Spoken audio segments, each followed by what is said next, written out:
Bismillahirrahmanirrahim. Assalamu alaikum dear students. I am Mohsin Munawwar, your biology teacher for MD-CAT session. Today we will discuss about test number 4 जिसका syllabus है muscle and movement. तो test की तरफ चलते हैं.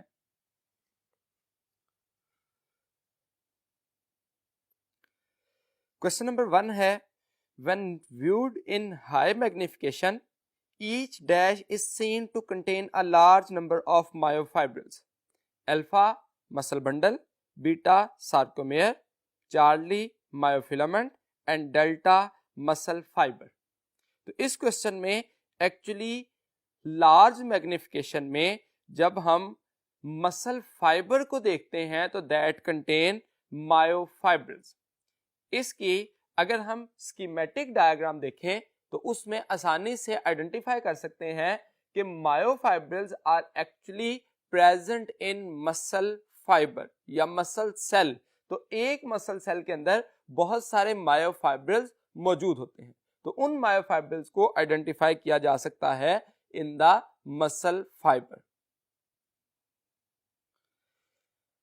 Question number 2 है जी, the H zone is bisected by dark line called alpha I band, beta M line, Charlie A line and delta Z line. तो इस क्वेश्चन में H जोन की जो है वो कंडीशन देखी गई.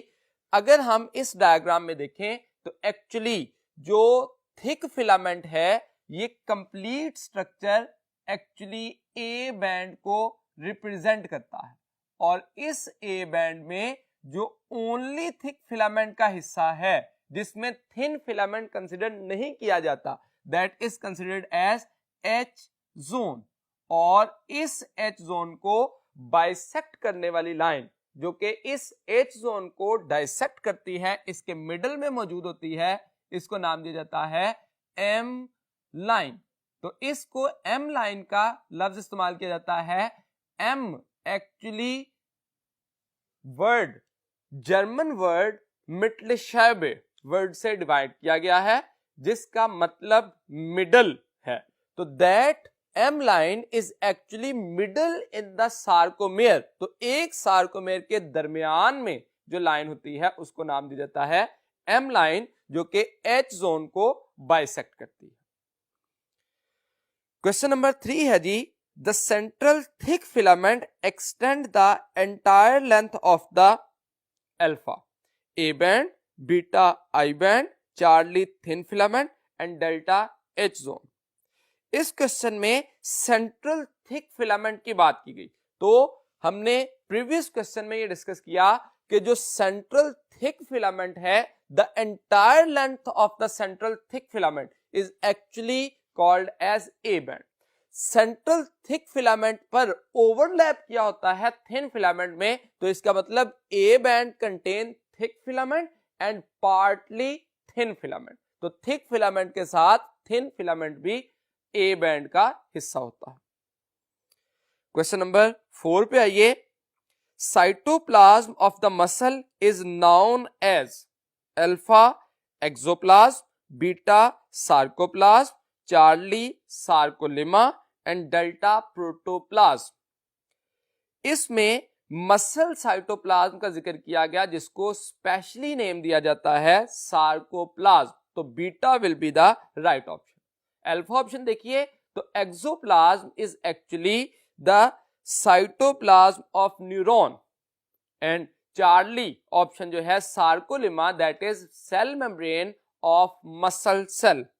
डेल्टा ऑप्शन में प्रोटोप्लाज्म कहा गया that is living content of a cell.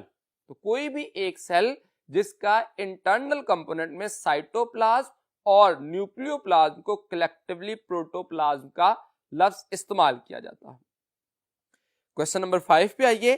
The cytoplasm of the muscle cell contain large amount of stored dash and dash alpha glycogen myosin, beta glycogen and haemoglobin, Charlie starch myoglobin and delta glycogen myoglobin.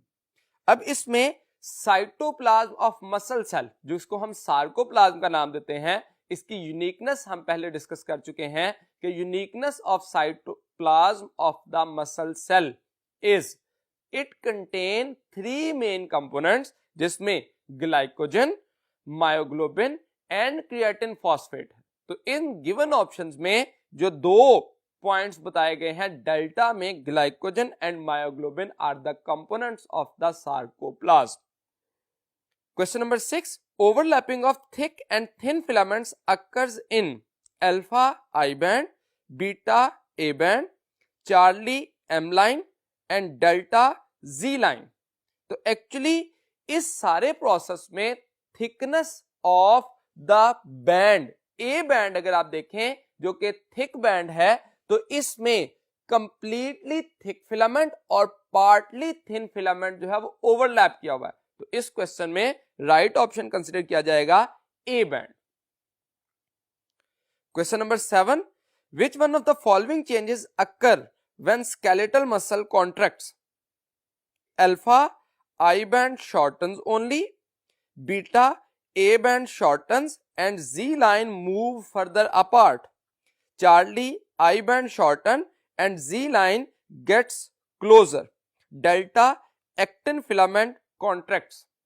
तो इस question में actually relaxed और contract muscle के comparison से हम ये बात समझ पाते हैं कि एक्चुअल प्रोसेस क्या होगा। तो अगर रिलैक्स्ड मसल को देखें तो उसमें जो जी लाइंस का स्ट्रक्चर है और इस तरफ भी जी लाइन मौजूद है, और इन 2 जी लाइंस के कंजेक्टिव लोकेशन को या स्ट्रक्चर को हम नाम देते हैं सार्कोमेयर। हमने इस बारे में पहले जिक्र किया था कि जो 2 कंजेक्टिव जी लाइन के दरमियानी हिस्सा होता है उसको नाम दिया जाता है sarcomere, which is smallest contractile unit of the muscle cell. अगर आप इसी स्ट्रक्चर को इस स्ट्रक्चर में देखें तो जी लाइंस जो कि रेड डॉटेड लाइन शो की गई हैं, these are able to become closer to each other. तो जी लाइंस जो है वो क्लोज हो गई हैं एक दूसरे के as compare to relaxed state. तो कॉन्ट्रैक्ट स्टेज और रिलैक्स स्टेट को हम अगर डिस्कस करें तो Z line come closer to each other. दूसरे नंबर पे जो ये एरिया था, इस एरिया को हम कंसिडर करते हैं the only thin filament, that is actually considered as I band. तो अगर आप इस एरिया में देखें तो ओनली थिन फिलामेंट का हिस्सा जो है, आई बैंड का हिस्सा, ये भी शॉर्टन हो गया। तो 2 बुनियादी पॉइंट्स जो कि इसमें चेंज हुए हैं, Z line come closer to each other, I band shorten, H zone that becomes disappear. यहां पे ये हिस्सा है जो कि कंपैरेटिवली डिसअपियर हो गया। तो इस क्वेश्चन में Charlie will be the most suitable option, जिसमें कहा गया I band shorten and ji line gets closer. Question number 8 पे आइए, which one of the following part of sarcomere is isotropic? तो एक्चुअली जो बैंड्स हैं उसमें जो ये वाला बैंड बनता है ओनली थिन फिलामेंट पे, that is I band and it is also named as isotropic. और इस आइसोट्रोपिक का लफ्ज जो है वो actually which is not responsible to polarise the light. इससे लाइट क्योंकि पोलराइज नहीं होती इसलिए इसको नाम दिया जाता है आइसोट्रोपिक। और उसके मुकाबले में जो ए बैंड है that is considered as an isotropic which is responsible to polarise the light. Question number 9, it is a red pigment that store oxygen in muscle cell. Alpha haemoglobin, beta myoglobin, Charlie myosin and delta actin. तो इसमें जो beta option है myoglobin, that is red pigment that is responsible to give the red colour to the muscle, और ये oxygen को store करने की capacity रखता है। Question number 10, pick up the diameter of myofibril. Alpha 10 to 100 micrometre, beta 1 to 2 micrometre, Charlie 16 to 18 micrometre and delta 7 to 8 micrometre. तो इसमें हमें मायोफाइब्रिल का जो स्ट्रक्चर है उसके बारे में पूछा गया है। तो एक मसल सेल और मायोफाइब्रिल, इन दोनों के डायमीटर हमारी बुक में मेंशन किए गए हैं। जैसे मसल सेल का डायमीटर बताया गया 10 to 100 माइक्रोमीटर होता है। इसी तरह से मायोफाइब्रिल का डायमीटर 1 to 2 माइक्रोमीटर बताया गया, जबकि थिक फिलामेंट का डायमीटर 16 नैनोमीटर एक्सप्लेन किया गया और थिन फिलामेंट का डायमीटर 7 to 8 नैनोमीटर। तो अगर आप चारों ऑप्शन देखें तो हमने इनके डायमीटर जो है उनको स्पेसिफाई कर दिया। तो गिवन ऑप्शंस में से जो 1 to 2 माइक्रोमीटर बीटा ऑप्शन जो है that is the diameter of myofibrils. Question number 11, it can not polarise the visible light alpha A band of sarcomere, beta I band of sarcomere, Charlie H band of sarcomere and delta M line of sarcomere. तो actually beta I band of sarcomere will be the right option, क्योंकि I band, आई का letter isotropic से ही drive किया गया है, जिसका मतलब है which is not responsible to polarise the light. Question number 12 है जी, when muscle fibre contracts all of the following events occur except alpha Z line is brought closer, beta I band shortens, Charlie H zone disappear and delta A band shortens. That is actually a negating question. इस question को दूसरी तरह से यूं भी पूछा जा सकता है, when muscle fiber contract which event will not occur. तो या तो नॉट का लफ्ज इस्तेमाल कर दिया जाएगा या एक्सेप्ट का लफ्ज इस्तेमाल किया जाएगा, जिससे हमें आंसर्स में से वो आंसर चूज करना है जिसमें इवेंट इन्वॉल्व ना हुआ हो। जैसे जी लाइन इज ब्रॉट क्लोजर, तो जी लाइन क्लोजर होती है। इसी तरह से आई बैंड शॉर्टन भी होता है, एच जोन डिसअपीयर होती है। तो at the time of contraction ये तीनों काम हो रहे होते हैं, लेकिन डी ऑप्शन जो है डेल्टा ऑप्शन में ए बैंड शॉर्टन, तो ए बैंड शॉर्टन नहीं होता। So the right option is delta A band shorten. Question number 13, generally each end of the entire skeletal muscle is attached to bone by alpha ligament, beta sarcomere, Charlie tendon and delta collagen. तो इस case में muscle की attachment के लिए, bone से attachment के लिए structure के बारे में बात की गई। तो इस डायग्राम में हमने इस स्ट्रक्चर को शो किया है कि बोन जो है वो मसल के साथ जिस स्ट्रक्चर के साथ अटैच होती है that is called as tendon, जो कि कनेक्टिव टिश्यू है और नॉन इलास्टिक टिश्यू है। सो the right option in this question is Charlie tendon. Question number 14, these muscles are primarily involved in locomotory actions and changes of body postures. Alpha smooth, beta cardiac, Charlie skeletal and delta unstripped. तो इसमें locomotory actions के लिए और postures, अब locomotory actions और postures हमारा voluntary action है और इस प्रोसेस को परफॉर्म करने के लिए हमारे वॉलंटरी स्ट्राइएटेड मसल्स इस्तेमाल होते हैं, जिनको हम स्केलेटल मसल का नाम देते हैं। Question number 15, twisting around the actin chain there are two strands of another protein, alpha myosin, beta tropomyosin, Charlie troponin and delta myoglobin. तो जब हम थिन फिलामेंट के स्ट्रक्चर को देखते हैं तो इसमें तीन तरह की प्रोटीन्स होती हैं, जिसमें अगर हम ब्लैक लाइन देखें तो एक्टिन को शो किया गया है।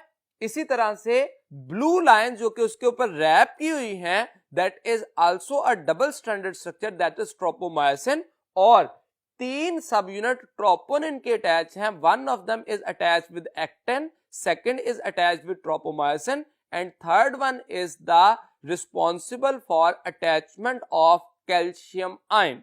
तो इस गिवन क्वेश्चन में हम आंसर कर सकते हैं beta that is tropomyosin. Question number 16, sarcomeres are part of alpha muscle fibers, beta myofibrils, charlie myofilaments and delta myonims. तो एक्चुअली सार्कोमेयर्स पार्ट किसका है?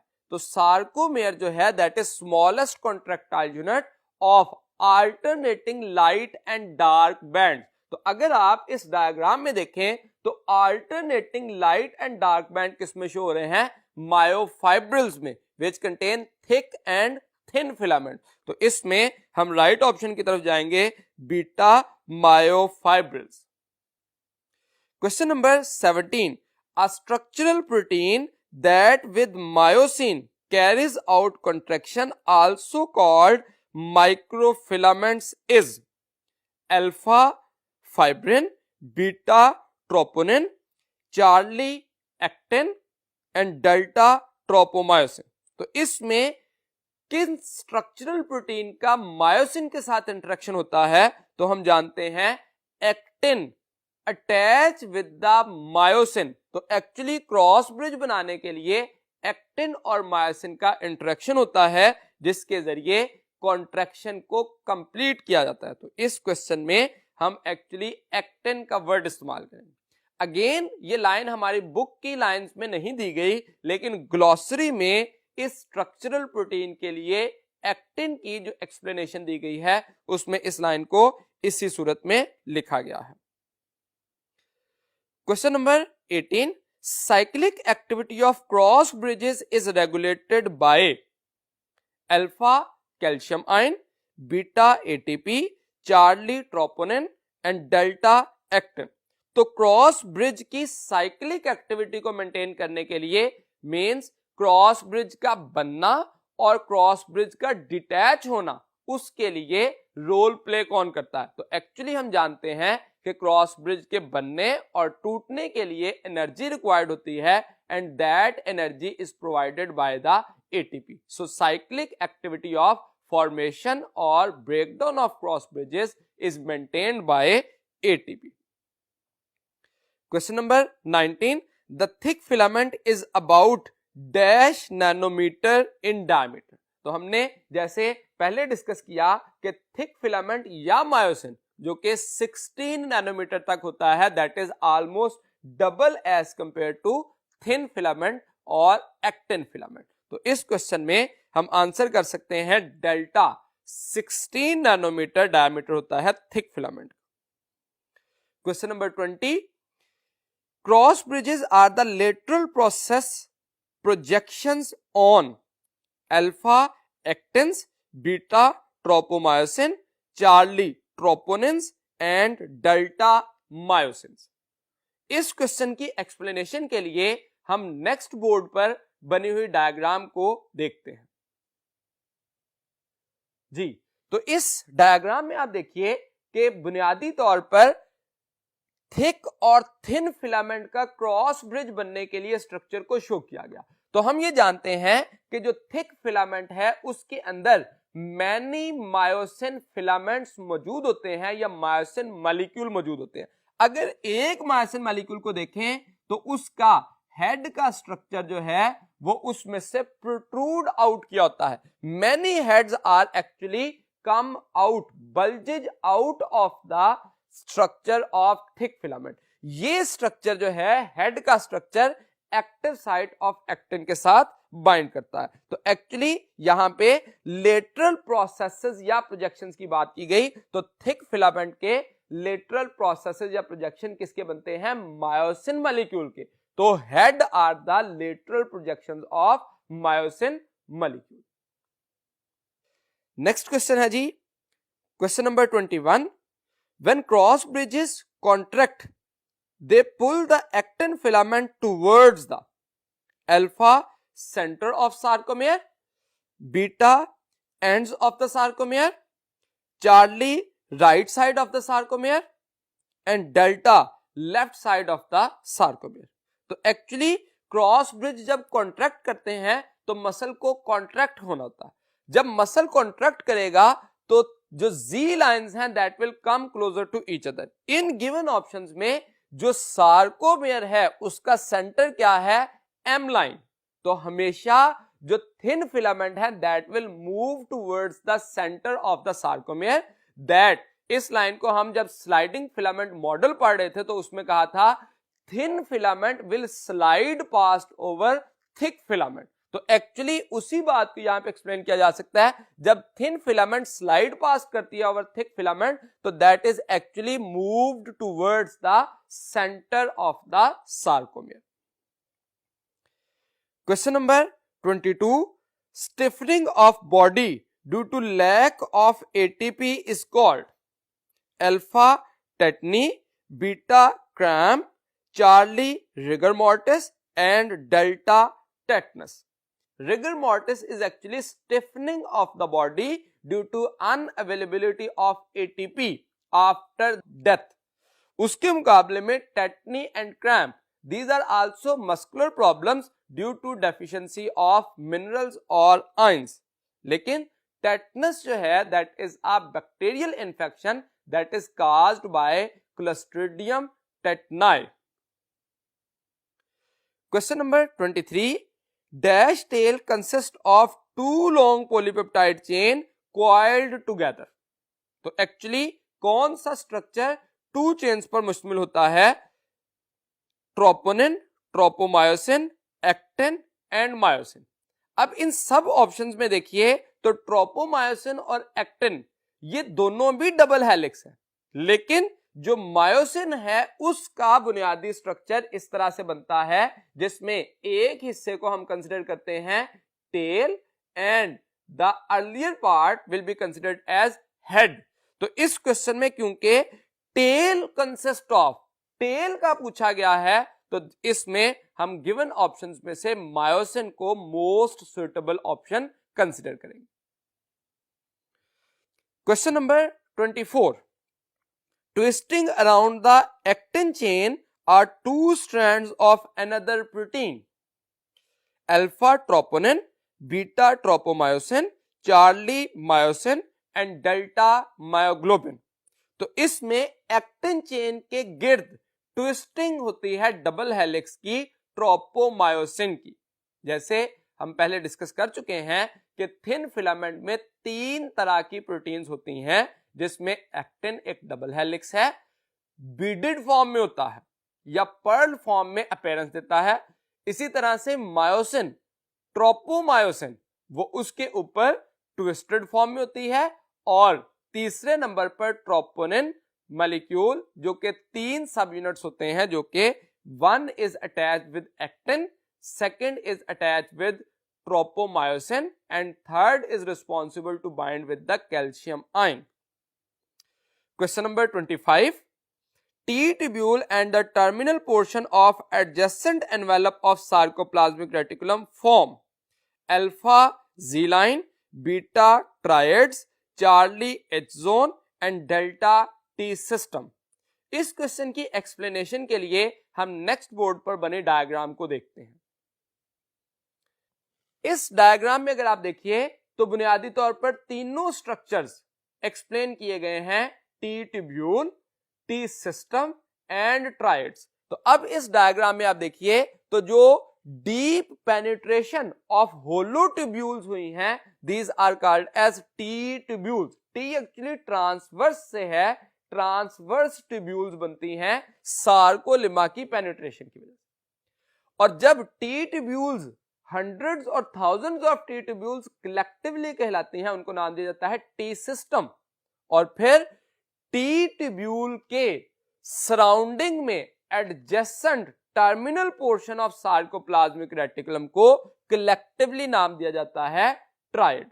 ये बात हम प्रीवियस टेस्ट में भी डिस्कस कर चुके हैं कि जो ट्रायड का स्ट्रक्चर है ये बुनियादी तौर पर सार्कोप्लाज्मिक रेटिकुलम का एक टर्मिनल पोर्शन, सार्कोप्लाज्मिक रेटिकुलम का दूसरा टर्मिनल पोर्शन और टी ट्यूब्यूल, ये तीनों को इकट्ठा ट्राई तीन के लिए इस्तेमाल किया जाता है। मींस तीन स्ट्रक्चर की कॉम्बिनेशन है, इसलिए इसको नाम दिया जाएगा triad. Question number 26, the sarcolemma of muscle fibre folds inwards and form a system of tubes running through the sarcoplasm which is called.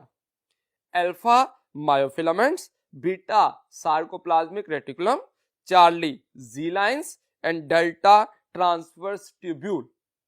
इस क्वेश्चन में एक्चुअली हमें बात ये पूछी गई कि sarcolemma of muscle fibre fold inward, penetrated inward भी कहा जा सकता है, जो कि ट्रांसवर्स ट्यूब्यूल या टी ट्यूब्यूल की कैरेक्टरिस्टिक है। Question number 27, when more energy is required in muscle contraction then that energy can also be produced by alpha glucose, beta creatine phosphate, charlie glycogen and delta lactic acid। अब इस question को explain करने के लिए हम इस एक scheme को स्टडी करते हैं कि बुनियादी तौर पर एटीपी को बनाने के लिए नॉर्मल कंडीशंस में ग्लाइकोजन ग्लूकोज में टूटता है और ग्लूकोज की एरोबिक रेस्पिरेशन के जरिए एटीपी की फॉर्मेशन होती है। लेकिन यहां पे कहा गया when more energy is required, तो बुनियादी तौर पर क्रिएटिन फॉस्फेट जो कि एक एनर्जी बैंक है, इस एनर्जी बैंक का बुनियादी तौर पर काम क्या है? ये एक ऐसा सब्सटेंस है जो कि अपना फॉस्फेट डोनेट करता है ताकि एडीपी से एटीपी बनाया जा सके। तो बुनियादी तौर पर एटीपी फॉर्मेशन ही होगी क्रिएटिन फॉस्फेट की क्रिएटिन में टूटने की वजह से। तो इसमें right option beta creatine phosphate. Question number 28, accumulation in skeletal muscles causes alpha muscle fatigue, beta tetany, charlie atrophy and delta cramp। तो इसमें लैक्टिक एसिड अकोमुलेशन कब होगी? जब एटीपी की डेफिशिएंसी होगी। तो डेफिशिएंसी ऑफ एटी में बॉडी एनएरोबिक रेस्पिरेशन स्टार्ट कर दे तो अल्टीमेटली मसल फटीग हो जाती है due to accumulation of lactic acid. तो at the time of life अगर एटीपी की कमी हो जाए और उस कमी को पूरा करने के लिए सेल एनएरोबिक रेस्पिरेशन स्टार्ट कर दे तो लैक्टिक एसिड अकोमुलेशन हो जाती है, जिसको नाम दिया जाता है मसल फटीग। क्वेश्चन नंबर 29 है complete immobilisation of muscle leads to alpha muscle fatigue, beta muscle atrophy, charlie cramp and delta tetany. तो इसमें ये वाला क्वेश्चन भी effect of exercise on muscle का अगर आप टॉपिक देखें जो कि येलो बॉक्स दिया गया है, उसके अंदर इस बात को एक्सप्लेन किया गया कि if there is complete immobilisation of the muscle that will leads to atrophy. तो एट्रोफी का प्रोसेस जो है वो कंप्लीट इमोबिलाइजेशन का सबब बनता है। Question number 30, skeletal muscles are alpha unstriped, beta voluntary, Charlie involuntary and delta earliest. तो actually beta that is the characteristic of skeletal muscle which is voluntary, remaining all properties are of smooth muscle, जैसे unstripped, involuntary और earliest muscle, ये तीनों जो हैं खूबियां हैं smooth muscle की। Question number 31, which ion is essential for muscle contraction? Alpha sodium, beta calcium, Charlie potassium and delta magnesium. तो अगर essential for muscle contraction, ion which is essential for muscle contraction देखें तो that is calcium, that is stored in the sarcoplasmic reticulum and at the time of contraction by gaining the nerve impulse from the neuromuscular junction, sarcoplasmic reticulum will release calcium ion जो कि फिर troponin के साथ bind करता है, dispose of active site of actin होती है जिसके साथ क्रॉस ब्रिज बनते हैं और अल्टीमेटली मसल कॉन्ट्रैक्शन हो जाती है। क्वेश्चन नंबर 32 देखिए, sliding filament theory can be best explained as alpha actin and myosin filament do not shorten but rather slide past each other. Beta option है when myosin filament slide past each other, myosin filament do not shorten. when myosin filament slide past each other, actin filament shorten while myosin filament do not shorten, and delta actin and myosin filament shorten and slide past each other. तो इन given options में alpha option is the most suitable option, जिसमें कहा गया actin और myosin filament shorten नहीं होंगे, closure होंगे. Actin और मायोसिन फिलामेंट, अगर आप एक्टिन फिलामेंट की लेंथ देखें तो यहां पे भी वही रही, मायोसिन फिलामेंट की लेंथ देखें तो यहां पे भी सेम रही, लेकिन एक्टिन फिलामेंट यहां पे दूर थे, इस जगह पे करीब आ गए. यहां पे भी मायोसिन फिलामेंट दूर थे.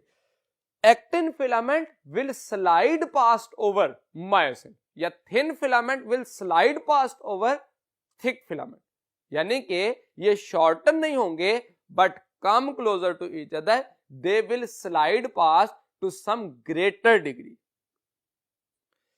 Question number 33, what is sarcomere? तो sarcomere is the smallest structural या contractile unit of a muscle. तो गिवन ऑप्शन में देखें, पार्ट अल्फा है part between two H lines, beta part between two A lines, Charlie part between two I bands and delta part between two Z lines. तो इनमें option में अगर देखिए तो delta option part between two Z lines, तो sarcomere is present between two successive Z lines, तो उस structure को नाम दिया जाता है sarcomere. Question number 34, immediate source of energy for muscle contraction is alpha ATP, beta glucose, Charlie creatine phosphate and delta sucrose. तो immediate source या most advance source is ATP.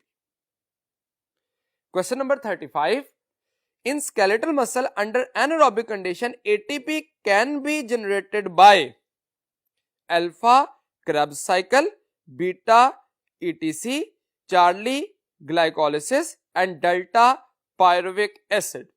तो एक्चुअली यहां पे हमें एटीपी जनरेशन की बात की गई. एटीपी जनरेशन के दो मेथड्स हैं, एरोबिक और एनएरोबिक, लेकिन गिवन ऑप्शंस में देखिए तो glycolysis is the only part which can be occurred during the presence और एब्सेंस ऑफ ऑक्सीजन. तो ग्लाइकोलिसिस के लिए क्योंकि ऑक्सीजन की जरूरत नहीं होती, तो इसलिए ये एनएरोबिक रेस्पिरेशन में भी हो सकती है. Question number 36, the contraction of each muscle fibre is based on alpha all or none response, beta all or one principle, Charlie all or two principle and delta all or three principle. तो इसमें ये एक बहुत famous process है जो कि heading हमारी book में दी गई है, all or none principle means all fibers will be involved in muscle contraction or no muscle fiber will be involved in muscle contraction. Question number 37, sarcoplasmic reticulum is continuous system of sarcotubules extending throughout the sarcoplasm around the alpha muscle fiber, beta sarcomere, Charlie myofibrils and delta thick filament.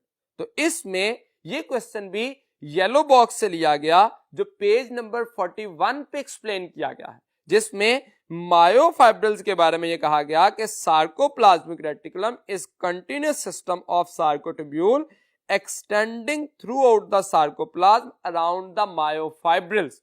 तो इसमें right option क्या होगा? Charlie myofibrils. Question number 38, when muscles are used actively, capillaries surrounding the muscle fibers as well as mitochondria within them increase in number and fiber synthesizes more alpha glycogen, beta calcium, Charlie hemoglobin and delta myoglobin.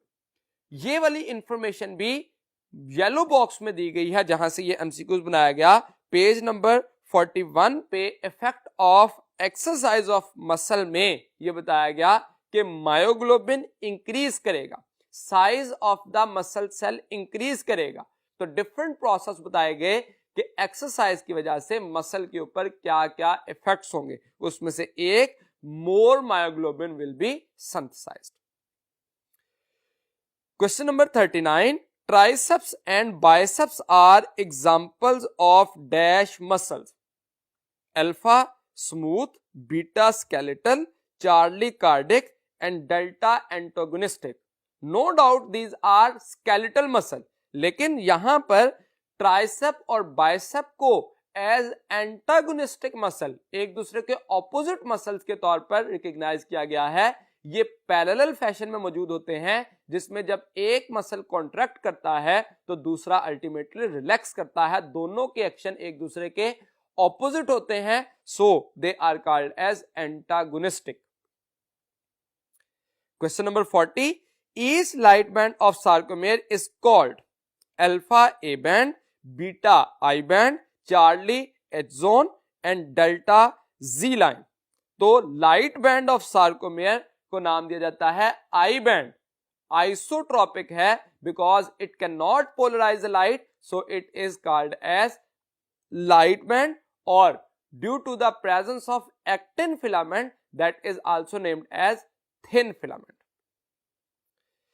Question number 41, term Zwischen stands for alpha bright, beta between, charlie top and delta bottom। Actually Zwischen एक German term है जिसका मतलब है between. Question number 42, myofilaments is made up of alpha actin filament only, beta thick filament only, charlie thin filament only and delta thick and thin filaments both। तो अगर आप इसी diagram के अंदर ये देखिए तो मायोफिलामेंट्स को हमने लेबल किया है फिलामेंट्स ऑफ मसल। मायो लफ्ज मसल के लिए इस्तेमाल किया जाता है and filaments of muscle, there are two types of filaments of muscle, myosin and actin. तो actually actin and myosin both consider किया जाएगा delta option. Question number 43, dash is the end of muscle which remain fixed when muscle contract, alpha insertion, beta origin, Charlie belly and delta tendon. इस question में fixed part of the muscle की बात की गई, तो muscle के जो तीन पार्ट हैं उसमें से एक ओरिजिन जो कि फिक्स्ड रहता है, इंसर्शन मूवेबल होता है, और belly that is responsible to contract और relax. Question number 44, the actin molecule has dash chains, alpha 2, beta 3, Charlie 4 and delta 5। तो एक्टिन मॉलिक्यूल जो है that is made up of 2 polypeptide chains। अब यहां पे एक बात गौर कीजिए, एक्टिन फिलामेंट और एक्टिन मॉलिक्यूल में डिफरेंस होगा। एक्टिन फिलामेंट जब लफ्ज इस्तेमाल किया जाएगा तो इसका मतलब वो तीनों प्रोटीन उसमें मौजूद होंगी जिसमें टोटल 7 पॉलीपेप्टाइड्स आएंगे। लेकिन जब एक्टिन मॉलिक्यूल की बात करेंगे तो that is the only double helix structure which is present among 3 proteins of actin filaments। Question number 45, when muscle is required to contract, calcium ion bind with alpha actin, beta myosin, charlie troponin and delta tropomyosin। इस question में calcium ion किसके साथ bind करेगा, तो calcium ion third सब unit of troponin के साथ bind करेगा ताकि क्रॉस ब्रिज बनने के लिए एक्टिव साइट ऑफ एक्टिन की एक्सपोजर की जा सके। Question number 46, dash is needed to break the link between the myosin bridge and the actin, alpha NAD, beta ATP, charlie calcium and delta myoglobin. We know that for the breakdown of cross bridges energy is required and source of energy, immediate source of energy is ATP, so right option will be beta ATP। Question number 47, sarcolemma is present around alpha myofilament, beta myofibril, Charlie muscle cell और delta muscle bundle. तो actually sarcolemma muscle cell या muscle fibre के गिर्द मौजूद होगी, that is the structure of a muscle cell और muscle fibre, that will be the right option is Charlie. Question number 48, thin filaments consist of alpha actin, myosin, troponin, beta actin, tropomyosin and troponin, Charlie actin, tropomyosin, haemoglobin, delta actin, myoglobin and troponin. तो actually thin filament के अंदर 3 protein होती हैं, जिसमें actin, tropomyosin and troponin होती है। ये हम बात डिस्कस कर चुके हैं कि एक्टिन भी फाइब्रस प्रोटीन है जो कि डबल हेलिक्स होती है, ट्रोपोमायोसिन भी फाइब्रस है which is twisted around the actin filament, और उसके साथ साथ ट्रोपोनिन जो है वो ग्लोबुलर 3 सब यूनिट्स पर मुश्तमिल प्रोटीन है। Question number 49, it refers to a condition of the body after death which is characterized by stiffness of the body। तो अल्फा है cramp, beta tetany, Charlie rigor mortis and delta spasm. तो actually after death unavailability of ATP की वजह से cross bridges नहीं टूटते, जिस वजह से बॉडी स्टिफ हो जाती है और वो कहलाता है rigor mortis. Question number 50, stimulation of muscle fibre by a motor neuron occurs at alpha the neuromuscular junction, beta transverse tubules, charlie the myofibrils and delta the sarcoplasmic reticulum. तो इसमें stimulation of muscle fibre मतलब nerve impulse muscle fibre की तरफ कैसे पहुंचती है, तो that is by neuromuscular junction. तो न्यूरोमस्कुलर जंक्शन जो कि मोटर न्यूरॉन और axon of motor neuron and muscle fibre के दरमियान बनता है, वो इस इंफॉर्मेशन को प्रोवाइड करता है ताकि मसल की कॉन्ट्रैक्शन को स्टिमुलेट किया जा सके। ये था आज का टेस्ट नंबर 4 जो कि टॉपिक मसल एंड मूवमेंट से था। उम्मीद है कि आप तमाम सवालात के बेहतर तरीके से आंसर जान चुके होंगे। अल्लाह हाफिज।